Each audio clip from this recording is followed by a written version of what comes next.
আসানসোল শিল্পাঞ্চলের অবৈধ কয়লা ব্যবসার মূল অভিযোগে অভিযুক্ত অনুপ মাঝি ওরফে লালা, তার সহযোগী জয়দেব মণ্ডল, নারায়ণ খড়কার, নীরদ বরণ মণ্ডল, গুরুপদ মাঝি, রত্নেশ বর্মা সহ 43 জনকে অভিযুক্ত করা হয়েছে এবং তাদের বিরুদ্ধে অভিযোগ গঠন করা হয়েছে।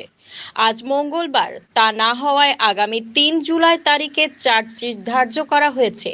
ইতিমধ্যে হাজার পৃষ্ঠার নথিপত্র নিয়ে সকাল 7টা থেকে সিবিআই আদালতে হাজিরা দিচ্ছেন।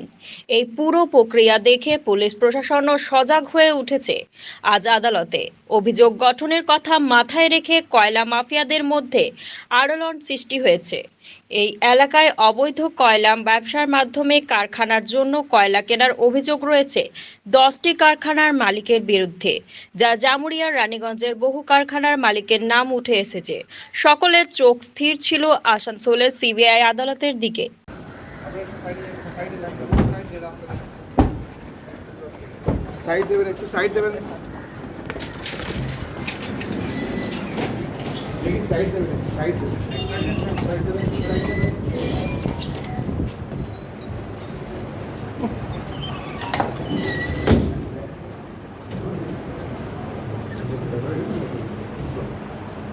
আজকে চার্জ গঠনের দিন নির্ধারিত ছিল, কিন্তু আজকে যেহেতু সিবিআই আমাদেরকে কপি দিয়েছেন, কপি সার্ভিস করেছেন, সেটা ভলিউমিনাস হওয়াতে আমরা টাইম প্রেয়ার করেছি এবং জজ সাহেব সেই টাইমটাকে অ্যালাউ করেছেন। তাদেরকে পরের দিনে হাজির থাকার নির্দেশ দিয়েছেন। সেটা জজ সাহেবের অর্ডার পরের ডেটে ফলো হবে, সেটা আমরা এখন থেকে তো বলতে পারবো না।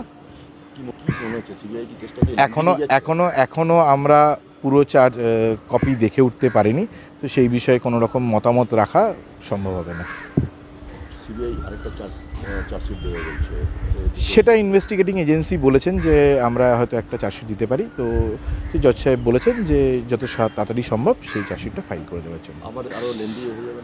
সেটা তো ইনভেস্টিগেটিং এজেন্সি বুঝবে, সেখানে তো আমাদের কিছু বলার নেই, কিন্তু আমাদের বক্তব্য হচ্ছে যত তাড়াতাড়ি সম্ভব যদি সিবিআই ইনভেস্টিগেশন শেষ করে তাহলে আমরা ট্রায়ালটা প্রসিড করতে পারবো।